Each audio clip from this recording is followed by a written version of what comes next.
বিগত ভিডিওগুলোতে এসআইআর নিয়ে অসংখ্য প্রশ্নের উত্তর আমি দিয়েছি। সেখানে আপনাদের বর্তমানে করা প্রশ্নগুলোর অনেকগুলোর উত্তর রয়েছে, পেয়ে যাবেন। সেই ভিডিওগুলো আপনারা চাইলে দেখতে পারেন। এই ভিডিওতে আবার আজকে আপনাদের করা অসংখ্য প্রশ্নের উত্তর আমি আলোচনা করতে চলেছি। আপনার প্রশ্ন এবং উত্তরটা এখানে থাকতে পারে, আপনি দেখুন। মাঝখানে আর মাত্র একটা দিন রয়েছে, তারপরে ফাইনাল তালিকা পাবলিশ হতে চলেছে। যদিও এতে প্যানিক করার কিছু নেই, কারণ এই প্রশ্নগুলো এবং উত্তরগুলো শুনুন, তাহলেই ক্লিয়ার হয়ে যাবে। প্রসেসটা সম্পর্কে একটা স্বচ্ছ ধারণা তৈরি করুন। আপনার এসআইআর হচ্ছে ইলেকটোরাল তালিকায় থাকা এবং না থাকা এর প্রশ্ন। এখানে নাগরিকত্বের প্রশ্ন আপাতত নেই। ইলেকটোরাল রোলে কোনো কারণে আপনার নাম বাতিল হলে আপনার নাগরিকত্ব এবং নাগরিক সুবিধা বাতিল হবে, এরকমটা নয়। যেমন প্রথম প্রশ্নটা শুনুন, একজন করেছে আমাকে, নিশ্চয়ই অনেক বয়স হবে ইনার। নাম বাতিল হলে কি পেনশন বন্ধ হয়ে যাবে জানতে চেয়েছে। একদমই না।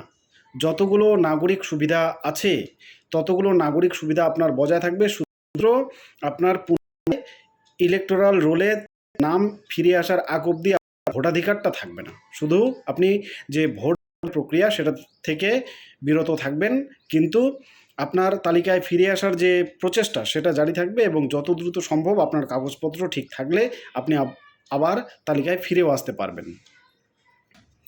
দ্বিতীয় প্রশ্নটা একজন করেছে, বর্তমানে যে জুডিশিয়াল জজ সাহেবরা নথি যাচাই করছেন, ওনারা 14 তারিখের আগে আপলোড হওয়া নথিগুলো কি যাচাই করবেন? না, এরকমটা নয়। জজ সাহেবরা যে সমস্ত কেসগুলো এখনও পেন্ডিং রয়েছে সেই সংখ্যাটাই প্রায় 60,000।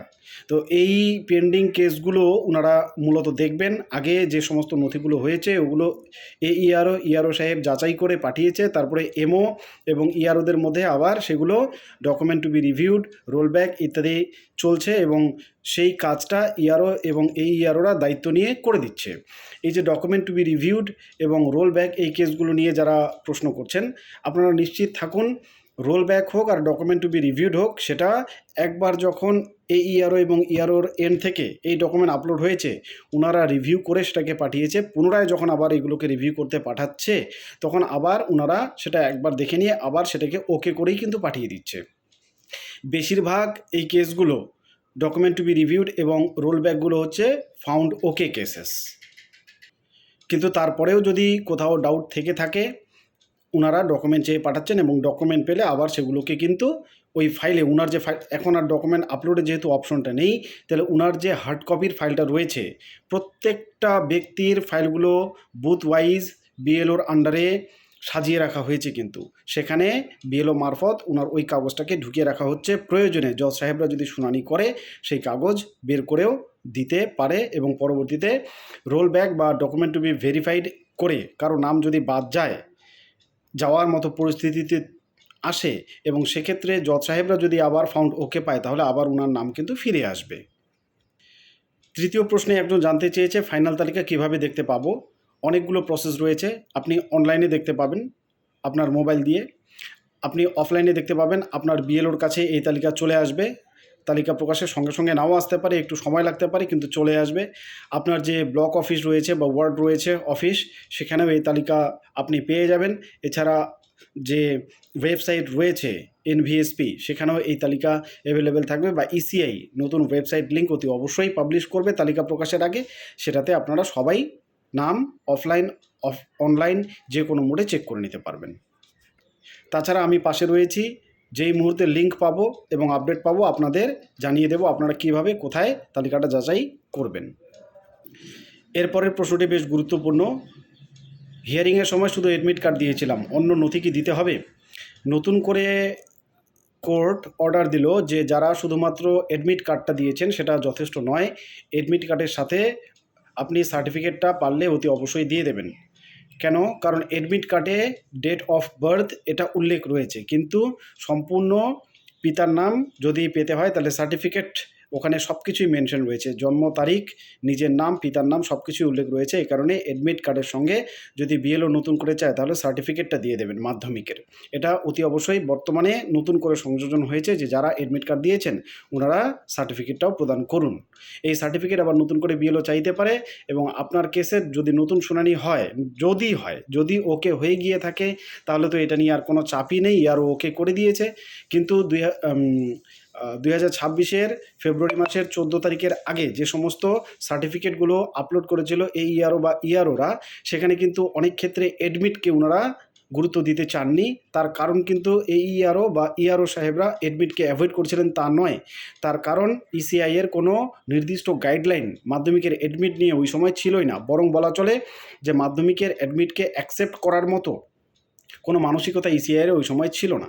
এটা হাইকোর্টের অর্ডারের পরে ওনারা অ্যাডমিটটাকে গ্রহণ করছে। এখন নতুন করে কোর্ট আবার বলেছে অ্যাডমিটের সঙ্গে সার্টিফিকেটটা দিতে, অতএব যদি দরকার পড়ে অতি অবশ্যই দিয়ে দেবেন বিএলও মারফত। এর পরের প্রশ্ন করেছে ফর্ম 6 অথবা ফর্ম 8 যিনারা অ্যাপ্লাই করেছিলেন, সমস্ত ফিল্ড ভেরিফিকেশন প্রসেস কমপ্লিট হয়ে ফরওয়ার্ডেড টু ইআরও, এই মেসেজ স্ট্যাটাস চেক করতে গিয়ে ওনারা দেখেছেন, কিন্তু তার পরবর্তীতে বর্তমানে এখন আর কোনো স্ট্যাটাস পাচ্ছেন না বা এরার দেখাচ্ছে। তো এখন ওনারা টেনশনে আছেন, কি করবেন? দেখুন, বর্তমানে ইআরও এন থেকে লগ ইনটাই অফ, ইআরও এন থেকে লগ ইনটাই অফ, অর্থাৎ ইআরও বর্তমানে অনলাইনে কোনো কাজ আপাতত করতেই পারছে না বা করছে না। এবং ফাইনাল তালিকা পাবলিশ হওয়ার আগ অবধি এই যে ফর্ম 6 ফর্ম 8 এগুলো কাজ হবে না, এগুলো কাজ একদমই অফ রেখেছে। অতএব আপনারা বর্তমানে এটা নিয়ে টেনশন বন্ধ করুন। ফাইনাল তালিকা পাবলিশ হবে, তারপরে আবার নতুন করে ইনক্লুশন বা এক্সক্লুশনের কাজগুলো শুরু হবে। ইনক্লুশন মেইনলি মানে হচ্ছে ফর্ম 6 যারা অ্যাপ্লাই করেছেন সেই কাজগুলো, এবং তারও পরে ফর্ম 8 যারা সংশোধনের জন্য আবেদন করেছেন তাদের কাজগুলো আবার ইআরও সাহেবরা দেখবেন, সেটা ফাইনাল তালিকা পাবলিশ হওয়ার পরে, কিছুদিন পরে। এবং নতুন করে কেউ আর ফর্ম 6 বর্তমানে অ্যাপ্লাই করবেন না, নতুন করে নোটিফিকেশান আসুক, না হয় এই প্রসেসটা এগিয়ে যাক, তারপরে অ্যাপ্লাই করবেন, তাহলে আপনাদের কাজটা দ্রুত হবে। আরেকটা আপডেট, সেটা হচ্ছে আপনার যে ইলেকশন ঘোষণা হবে, ইলেকশনের নমিনেশন দাখিল করার আগ অবধি এই যে ফর্ম 6 এবং ফর্ম 8 যারা সাবমিট করেছেন তাদের কাজগুলো পেন্ডিং রয়েছে, সেগুলো কিন্তু চলবে। নমিনেশন দাখিল করার আগের দিন অবধি ইলেকশন যে তালিকা, ইলেকটোরাল যে রোল, সেটাতে রেকটিফিকেশন চলবে, নতুন করে সংযোজন কিন্তু নাম হবে। অতএব আপনাদের কেসগুলো যারা বর্তমানে আপডেট পাচ্ছে না, ফর্ম 6 এবং ফর্ম 8 এগুলো হবে কিন্তু ফাইনাল তালিকা পাবলিশের পরে। এরপরের কেসটা বেশ উদ্বিগ্ন হয়ে একজন প্রশ্ন করেছে যে বিএলও নতুন করে এসে আমার কাছ থেকে নথি নিয়ে গেল, বলল যে জজ সাহেবরা আবার হিয়ারিং করতে পারে, কিন্তু আমাকে হিয়ারিংয়ে যেতে বলেনি। তো আমি কি হিয়ারিংয়ে যাব নাকি যাব না? যদি আপনাকে হিয়ারিংয়ে যেতে হতো বিএলও সাহেব বলতো। একবার ব্যাপারটা বুঝুন যে যতগুলো বুথ রয়েছে সেই বুথ ভিত্তিক কাগজগুলোকে বিএলওদের আন্ডারে সাজিয়ে রাখা রয়েছে, এবং সেই কাগজগুলোকে ভাগ করা হয়েছে, কোনটা নো ম্যাপিং কেস, কোনটা ভেরিফাইড, কোনটা document to be reviewed, roll back, এইভাবে আলাদা আলাদা করে ডকুমেন্টসগুলোকে সাজিয়ে রেখেছে বিএলও নিজের হাতে। এবং বর্তমানে যদি সেই তালিকাগুলোতে কোনো ডকুমেন্টস শর্টেজ দেখা দিচ্ছে, তাহলে এইআরও সাহেব ইনফর্ম করছে বিএলওকে, এবং বিএলও সেই ডকুমেন্টসটা আপনার কাছ থেকে নিয়ে আপনার যে ফাইল রয়েছে সেখানে ঢুকিয়ে রাখছে। প্রয়োজনে জজ সাহেবরা যদি আবার সেই পেপারস ভেরিফিকেশন করে তাহলে যেন সেই পেপারটা পেয়ে যান, কিন্তু এটাকে বর্তমানে আপলোড করা হচ্ছে না। তার কারণ আপলোডিংয়ের বর্তমান অপশন ইআরও এন্ড থেকে বন্ধ। তো আপনাকে যেহেতু বলেনি হিয়ারিংয়ে যেতে, তাই হিয়ারিং নিয়ে আপনি টেনশন করবেন না। যদি প্রয়োজন পড়ে জজ সাহেবরা যখন শুনানি করবে তখন ডাকবে, আপনি অতি অবশ্যই বিএলও মারফত খবর পাবেন এবং অতি অবশ্যই আপনি হিয়ারিংয়ে গিয়ে উপস্থিত হবেন। এইখানে যারা ডাউট করে থাকেন যে বিএলও যদি না বলে, বিএলও বলতে বাধ্য, তিনি প্রসেসটার অঙ্গ, তিনি অতি অবশ্যই আপনাকে বলবেন। যদি না বলেন আপনার কেসটার দায়ভার তো তার ঘাড়ে। তাহলে বিএলওদের এত অবিশ্বাস করবেন না, বিএলওরা আপনাদের হয়ে কাজ করছে, দিন রাত কাজ করছে, উনি অতি অবশ্যই আপনাকে জানাবে, নাহলে তো জবাবদিহি তাকেও করতে হবে। তাহলে এই ব্যাপারটা নিশ্চিত থাকুন, প্রয়োজন পড়লে বিএলও জানাবে। আরও বিভিন্ন বিষয়ে যারা জানতে চাইছেন যে এই বিষয়গুলো আমরা তো জানতে পারছি না, আমরা কি করে জানবো, বিএলও তো আমাদেরকে জানাচ্ছে না। বিএলও এই যে ডকুমেন্ট টু বি রিভিউড বা রোল ব্যাক বিষয়ে ব্যাপারগুলো, যে আমার রোল ব্যাক হয়েছে কি না, ডকুমেন্ট টু বি রিভিউড এসেছে কি না, এটা তো বিএলও আমাদেরকে জানায়নি, আমরা কিভাবে জানবো? বিএলও নিজেও জানে না, কারণ ওনার অ্যাপস বন্ধ। উনি একমাত্র জানতে পারবেন যদি এইআরও সাহেব উনাকে জানায়, তবেই উনি জানবেন, এবং সে জানার পরে যদি আপনাকে জানানোর মতো হয় তাহলেই উনি আপনাকে জানাবেন। কারণ বেশিরভাগ রোল ব্যাক এবং ডকুমেন্ট টু বি রিভিউড যে কেসগুলো, এগুলো আপনার জানার জন্য নয়, এগুলো বলেছে ইআরওকে, এমও বলেছে ইআরওকে ডকুমেন্ট টু বি রিভিউড, মানে আপনি আরেকবার রিভিউ করে দেখুন, একবার খতিয়ে দেখুন। তাহলে এই পার্টিকে ডেকে জিজ্ঞেস করুন, পার্টিকে অর্থাৎ হচ্ছে ইলেক্টরকে ডেকে জিজ্ঞেস করুন, ওনাকে বলেনি। যদি বলতো তাহলে উনি আপনাকে মেসেজ পাঠাতো, আপনি সেই মেসেজ বলতে ইনফর্ম করতো আপনাকে থ্রু বিএলও, এবং আপনি গিয়ে সেখানে উপস্থিত হতেন। যেই কেসগুলোতে প্রয়োজন পড়ছে ইআরও বা এইআরও ইনফর্ম করছে বিএলওকে এবং বিএলও আপনার বাড়ি যাচ্ছে, ডকুমেন্ট কালেক্ট করছে, তাহলে প্রসেসটা হচ্ছে, তো প্যানিক করবেন না। এরপরে প্রশ্ন করেছে ফর্ম 6-এর সমস্ত প্রসেস কমপ্লিট, শুধু চেক লিস্টে নাম আসেনি, কী করণীয়? উত্তর আগেই দিয়ে দিলাম, ওয়েট করুন, ফাইনাল লিস্ট পাবলিশ হোক, আপনাদের নামগুলো নমিনেশন দাখিলের আগের দিন অবধি সমাধান হবে। এবার বেশ গুরুতর প্রশ্ন একজন করেছে, 14/2/2026 আগে অনেকগুলো নথি, বিশেষ করে মাধ্যমিকের অ্যাডমিট এবং আধার কার্ডকে এইআরও এবং ইআরও সাহেবরা আপলোড কেন করলো না? আমি এই প্রশ্নটার উত্তর কিন্তু দিলাম। দেখুন, এইআরও এবং ইআরও এর কাছে আধার কার্ড এবং অ্যাডমিট নিয়ে তখন কোনো পরিষ্কার নির্দেশিকা ইসিআই এর তরফ থেকে ছিল না এই দুটো ডকুমেন্ট আপলোড করার। অতএব ওনারা করেনি, করবে না, এটাই স্বাভাবিক, কারণ ওনারা আইন মেনে চলতে বাধ্য। এবং এই আপনার অ্যাডমিট কার্ড এবং আধার কার্ড আপলোডের অপশন যদি না থাকে, তাহলে ওনারা কোথায় সেটা আপলোড করবেন? 14 আগে। পরবর্তীতে যখন অর্ডার আসলো কোর্টের, তারপরে মাধ্যমিকের অ্যাডমিটকে মান্যতা দেওয়া হলো এবং আধার কার্ডকে ব্যক্তির পরিচয়পত্র হিসেবে মান্যতা দেওয়া হলো। তারপর থেকে ওনারা আপলোড করেছেন। তাহলে আগে যে ডকুমেন্টসগুলো আপলোড হয়ে গিয়েছে, সেখানে তো আর ওই ডকুমেন্টসগুলোকে নতুন করে জুড়ে দেওয়ার প্রশ্নই ওঠে না, কারণ আপলোডিং অপশনটাই তো ওনাদের ক্ষেত্রে বন্ধ হয়ে গিয়েছে। তাই ওনাদের দোষারোপ করবেন না, ওনারা আপ্রাণ চেষ্টা করছে না, নিজে আমরা জানি ব্যাপারটা, ওনারা আপ্রাণ চেষ্টা করছেন বিএলওদের মারফত ইনফরমেশন নিয়ে নথিগুলো খতিয়ে দেখে যে বৈধ ভোটাররা যেন বাদ না যায়। বোঝা গেল? তাহলে ওনাদের দোষারোপ করবেন না। 14 তারিখের আগে যদি আপনার ডকুমেন্ট আপলোড হয়ে থাকে, আপনি যদি এডমিট দিয়ে থাকেন, সেটা আপলোড হয়নি, কিন্তু আপনার কাছ থেকে সেই নথি নিয়ে আপনার ফাইলে সংরক্ষিত আছে। এখন যেহেতু নতুন করে জজ সাহেবরা সেই নথিগুলো দেখছেন, আপনার ভয়ের কিছু নাই। যদি প্রয়োজন পড়ে সেই নথি দেখার, ওনারা অতি অবশ্যই দেখবে। আরেকজন প্রশ্ন করেছেন যে এই যে ডকুমেন্ট টু বি রিভিউড বা রোল ব্যাক যে আসছে, এগুলোতে কি পুনরায় নথি আপলোড করতে হবে? একদমই না।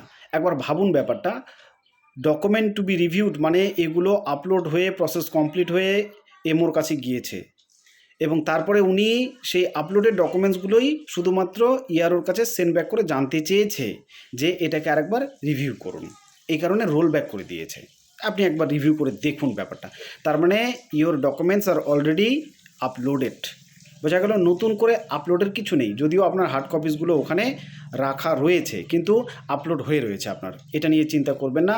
যাদের রোল ব্যাক বা ডকুমেন্ট টু বি রিভিউড, তাদের ডকুমেন্ট অলরেডি আপলোডেড। এটাকে শুধু আরেকবার রিভিউ করতে বলেছে, মানে পুনরায় খতিয়ে দেখতে বলেছে। ইআরও সেটা খতিয়ে দেখছেন এবং আবার 150 শব্দের মধ্যে একটা নোট লিখে দিতে বলেছে। সেই নোটটা লিখে, মানে কেন তিনি এটাকে ওকে করছেন বা ওকে করছেন না, সেটা লিখে আবার ফরওয়ার্ড করে দিচ্ছেন এমওর কাছে। এমওর থ্রু হয়ে সেটা রোল অবজারভার অর্থাৎ ফাইনাল রোলে চলে যাবে। এরপরে প্রশ্ন করেছে ফর্ম 6 অথবা ফর্ম 8 FVR অর্থাৎ ফিল্ড ভেরিফিকেশন রিপোর্ট কমপ্লিট, তারপরে ফরওয়ার্ডেড টু ইআরও দেখাচ্ছিল, এখন স্ট্যাটাস চেক করতে গেলে দেখাচ্ছে এরার। চিন্তায় রয়েছি, কি করব। এরার দেখাচ্ছে কারণ লগ ইনটা অফ ইআরওর তরফ থেকে, এ কারণে হতে পারে। আপনি এখন টেনশন করবেন না, আমি এটা নিয়ে আলোচনা করে দিলাম। আপনাদের ওয়েট করতে হবে, ফাইনাল তালিকা পাবলিশ হবে, নমিনেশনের আগের দিন অবধি ফর্ম 6 ফর্ম 8-এর কাজ হবে, তখন আপনাদের কেসগুলো সলভ হবে। এরপরে একজন জানতে চেয়েছে যে আমার যে নথিগুলো সেগুলো ফাইনালাইজ হয়েছে, নথিগুলো গৃহীত হয়েছে নাকি রিজেক্ট হয়েছে, কিভাবে জানবো? অর্থাৎ আমার নথিগুলো অ্যাকসেপ্ট করেছে, রিজেক্ট করেছে নাকি একদম ফাইনালাইজ হয়ে গিয়েছে, এটা আমরা কি করে জানবো? আমি বিগত ভিডিওগুলোতে আলোচনা করেছি, এখানেও বলছি, আপনাদের জানার কোনো উপায় নেই ফাইনাল তালিকা পাবলিশ হওয়ার অবধি। ইভেন যে বিএলও রয়েছে, ওনারও জানার কোনো উপায় নেই যে আপনার ডকুমেন্টসগুলো রিজেক্ট হয়েছে নাকি অ্যাকসেপ্ট হয়েছে, যদি না উনাকে এইআরও সাহেব জানান। এইআরও বা ইআরও সাহেবরা ওনাদের লগ ইন থেকে এই জিনিসটা জানতে পারবেন, কিন্তু বিএলওরা জানতে পারবেন না। যদি ওনারা বিএলওকে জানান তাহলেই জানতে পারবেন, অন্যথায় নয়। তাহলে জোর জবরদস্তি যেহেতু এই আপনাদের দেখার প্রসেসটা নেই, জানার প্রসেসটা নেই, তাহলে আমিও কোনো প্রসেস আপনাদের বলে দিতে পারছি না যে আপনার ডকুমেন্টসগুলো ফাইনালাইজ হয়েছে, রিজেক্ট হয়েছে না অ্যাকসেপ্ট হয়েছে, সেটা এইভাবে জানুন। এটা আমার পক্ষেও জানানো আপনাদেরকে একদমই সম্ভব নয়। এরপর শুধু জানাচ্ছি সামান্য একটা কাজ সম্পর্কে, সেটা যে এআরও অফিস যেখানে কাজগুলো হচ্ছে, বিএলওরা ছুটে ছুটে যাচ্ছেন, অনেকগুলো বুথ অফিসের কাজ এক জায়গাতে হচ্ছে, সেখানে প্রত্যেকটা ব্যক্তির প্রত্যেকটা পেপারস সুন্দর করে সাজানো রয়েছে। সেখানেই বিএলওরা যাচ্ছেন, যদি তাদেরকে ডেকে পাঠানো হচ্ছে, যদিও বিএলওরা প্রতিদিন যাচ্ছেন না, ডেকে পাঠালে তবেই যাচ্ছেন, গিয়ে কোনো একটা ফাইল ওনাদেরকে যদি চেক করতে বলছেন নিজের বুথের AERO এবং ERO সাহেবরা সেটাকে চেক করে দেখছেন, এবং সেখানে কোনো ডকুমেন্ট শর্টেজ থাকলে বা না দিয়ে থাকলে সেটা আবার বলে দেওয়া হচ্ছে, বা হারিয়েও যেতে পারে। ধরুন যে একটা ডকুমেন্টস খুঁজে পাওয়া যাচ্ছে না এই এত লক্ষ লক্ষ ডকুমেন্টসের মধ্যে, সেই ডকুমেন্টসটাকে আবার ইমিডিয়েট ওনারা সাজিয়ে রাখতে বলছেন, এবং বিএলও সেটা আপনার কাছ থেকে এনে সুন্দর করে আপনার ফাইলে সাজিয়ে রাখছেন। অতএব অসুবিধা হওয়ার কিন্তু কথা নয়। আর যদি এরপরে কার কী অভিসন্ধি আছে বলা তো মুশকিল, তাহলে আপনি কেন, মানে যে কেউ হতে পারে, যাদের ডকুমেন্টস ঠিক ছিল তাদের নামও নাও থাকতে পারে বাই চান্স, আবার প্রসেস রয়েছে তালিকায় সুন্দর মতো আবার ফিরেও আসতে পারে, আবার যাদের ডকুমেন্টস ঠিক নেই তারাও তালিকায় চলে যেতে পারে আবার। যাই হোক, চান্সেস যদিও যথেষ্ট কম এই কেসটার, যাদের ডকুমেন্টস ঠিক নেই তারা তালিকায় চলে যাওয়ার চান্সেসটা যথেষ্ট কম, কারণ স্ক্রুটিনিটা অত্যন্ত খুঁটিয়ে খুঁটিয়ে হচ্ছে। এরপরে আর নতুন কিছু আপনাদের যদি জানার থাকে তাহলে কমেন্ট সেকশনে জানান, আমি সেই প্রশ্নগুলোর উত্তর দেওয়ার চেষ্টা করছি। আবার অনুরোধ করব, যা হওয়ার হবে, প্যানিক করবেন না। দেশে আইন রয়েছে, সেই আইনের সাহায্য আমরা অতি অবশ্যই পাবো, তাই প্যানিক হওয়ার কিছু নেই। আর ইলেকটোরাল রোলের সঙ্গে আপাতত নাগরিকত্বের তেমন কোনো প্রশ্ন নেই। ইলেকটোরাল রোলে না থাকা মানেই আপনার নাগরিকত্ব চলে যাওয়া নয়। নাগরিকত্বের যতগুলো অধিকার, যেমন আন্ডার 18 যারা, আগেও বলেছি, যাদের বয়স 18 হয়নি তাদের ভোট ওঠেনি, তারাও যেমন সমস্ত সুবিধাগুলো পাচ্ছেন, আপনিও পাবেন। আপনার ক্ষেত্রে শুধু আপনি আপনার ভোটটা যে প্রয়োগ করতে পারছিলেন সেটা প্রয়োগ করতে পারবেন না। এই প্রয়োগের জন্য আপনাকে নিজে একটু মাঠে নামতে হবে এবং আপনার নামটাকে পুনরায় ইলেকটোরাল রোলে ফিরিয়ে আনতে হবে। নতুন নোটিফিকেশান অতি অবশ্যই আসবে, প্রসেস তো রয়েছে, এবং ধাপে ধাপে জজ সাহেবরা, যেহেতু এখনও প্রচুর কেসেস বাকি, 60 লাখ নাম্বারটা, এটা এই 28 তারিখের মধ্যে, মানে জাস্ট আগামী কালকের মধ্যে এটা পসিবল নয় কমপ্লিট করা কিছুতেই। এই কারণে পরবর্তীতে যে সাপ্লিমেন্টারি তালিকাগুলো তৈরি হবে হিয়ারিংয়ের মাধ্যমে, সেগুলোতে নামগুলো থাকবে, এবং সেগুলোও কিন্তু ফাইনাল তালিকা। আমি আবারও বলছি, ওখানে নাম থাকা মানেই কোনো মতেই আপনার সেকেন্ড লিস্টে চলে গেল তা নয়, সেগুলো হচ্ছে SIR 2026-এর তালিকা। ধন্যবাদ।